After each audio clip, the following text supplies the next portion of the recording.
आप सभी को नमस्कार। मैं हूं तेज शर्मा। आप सब अपने मन में एक कल्पना करें कि आप एक ट्रेन में बैठे हैं। ट्रेन अपनी तेज गति से अपनी मंजिल की ओर जा रही है। आप अपनी सीट पर आराम से सो रहे हैं। रात का समय है। एकदम से तेज झटके से आपकी ट्रेन रुकती है। चारों तरफ चीख पुकार का माहौल, सभी लोग हैरान परेशान। आप भी अपनी सीट पर उठकर देखते हैं कि आखिरकार हुआ क्या है।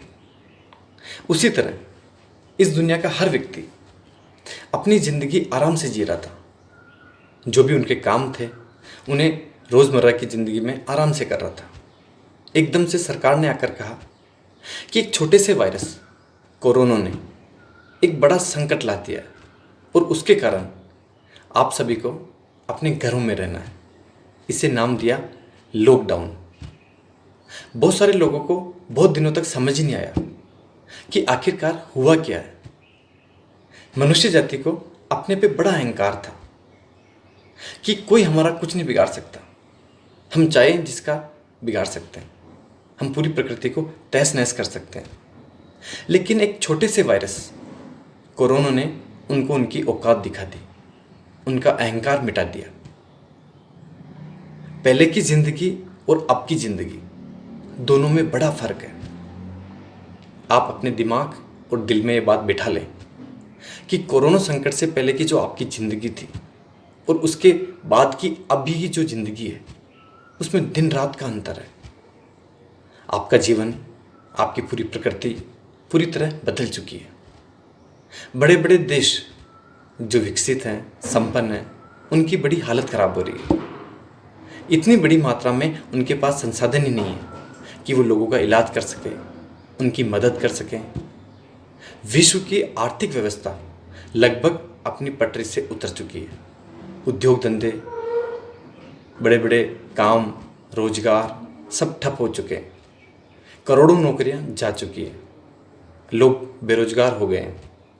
धीरे धीरे ये संकट बढ़ेगा अगर कोरोना पर समय पर काबू नहीं पाया गया तो।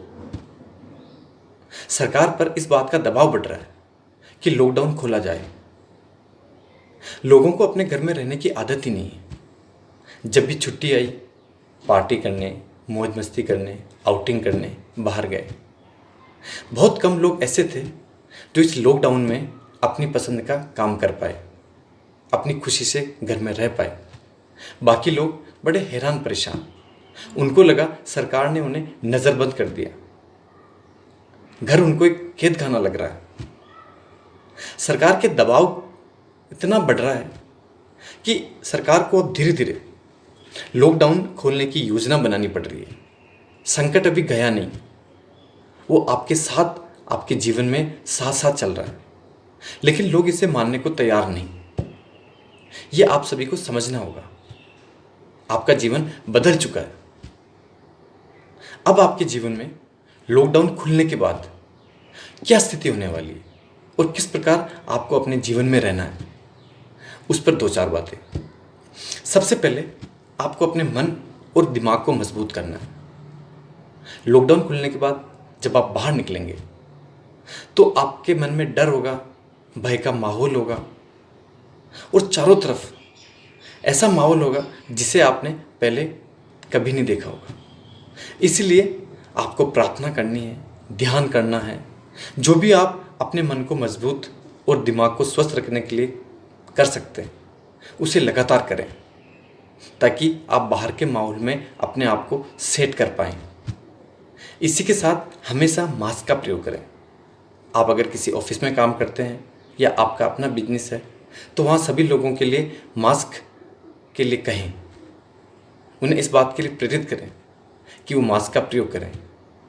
जब भी आप बाहर जाएं, बाहर या वापस जब घर पर आएं तो लगातार अपने हाथ धोएं। सफाई का पूरा ध्यान रखें।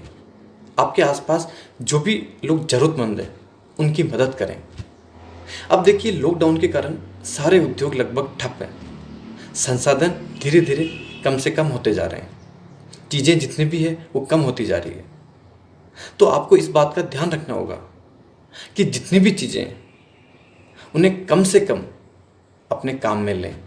जितनी ज़रूरत हो उतना ही उपयोग और उपभोग करें। जो बाहर से लोग आ रहे हैं उनसे बचने की कोशिश करें।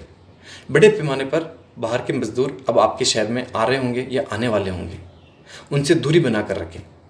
भीड़ में कम से कम जाने का प्रयास करें। जो आपकी जिम्मेदारी है, सरकार और प्रशासन उनका सहयोग करें। सरकार ने, प्रशासन ने, पुलिस विभाग ने, हॉस्पिटल विभाग ने, सफाई कर्मचारियों ने, टीचर्स ने, जिन भी लोगों ने आपकी मदद और आपका सहयोग किया है या अभी भी कर रहे हैं, उनका सहयोग करें। उनके नियम को फॉलो करें, वो आपके लिए बनाए गए हैं। जो बाहर की चीज़ें हैं उन्हें नाक के बराबर काम में लें, लेकिन जो पैक चीज़ें हैं उन्हें आप घर में लाकर साफ कर या धोकर फिर अपने उपयोग में लें। ये बहुत ज़रूरी है। आपने सुना होगा कि जिनकी डेथ कोरोना से हो रही है उनके शव को सरकार बिना घर वालों को दिखाए खुद ही जला रही है या दफना रही है। कितनी विकट स्थिति है। आप इससे बचने का पूरा प्रयास करें। आप स्वस्थ रहेंगे, आपका परिवार स्वस्थ रहेगा, आपका पड़ोस स्वस्थ रहेगा, आपका समाज स्वस्थ रहेगा, आपका देश स्वस्थ रहेगा। ये आपकी नैतिक जिम्मेदारी है। इसमें सिर्फ बचावी उपचार है। ये 2020 का जो वर्ष है वो आपके जीवन का काल है। अगर आप स्वस्थ रहे, खुश रहे, तो आगे अपनी पूरी ज़िंदगी आराम से जी पाएंगे। इसलिए अभी सिर्फ बचावी उपचार है। आपने मुझे प्रेमपूर्वक सुना, उसके लिए धन्यवाद।